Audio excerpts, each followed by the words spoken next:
Noong unang panahon, sa isang tahimik na kaharian sa gilid ng kagubatan, may isang batang babae na ang pangalan ay Lila. Mahirap man ang kanilang buhay, kilala si Lila sa kanyang kabutihan loob at kasipagan. Araw-araw tumutulong siya sa kanyang mga magulang at hindi nagrereklamo kahit kaunti lamang ang kanilang pagkain.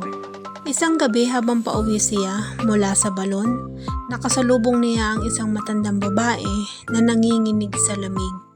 "Maawa ka sa akin, iha," wika nito.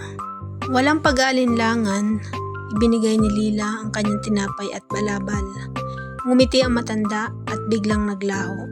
Kapalit ay isang makinang na diwata. "Ako ang diwata ng kagubatan," sabi nito. "Dahil sa iyong kabutihan, bibigyan kita ng 3 binhi. Ngunit tandaan, ang bawat binhi ay tutubo ayon sa laman ng iyong puso."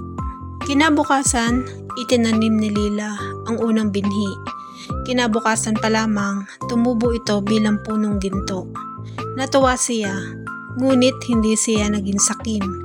Kumuha lamang siya ng sapat para sa pangangailangan ng pamilya.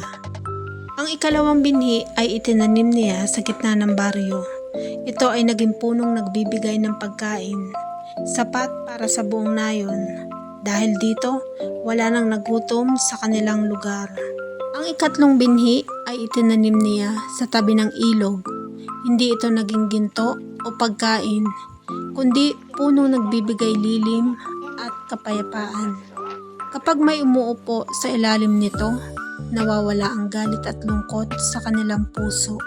Lumipas ang mga taon at ang kaharian ay umunlad, hindi dahil sa ginto, kundi dahil sa pagkakaisa, kabutihan at malasakit ng mga tao na nagsimula sa isang batang may mabuting puso.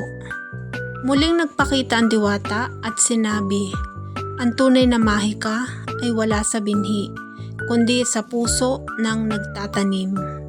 Aral ng kwento: ang tunay na yaman ay hindi nasusukat sa kayamanan o kapangyarihan, kundi sa kabutihan ng puso at pagbabahagi sa kapwa.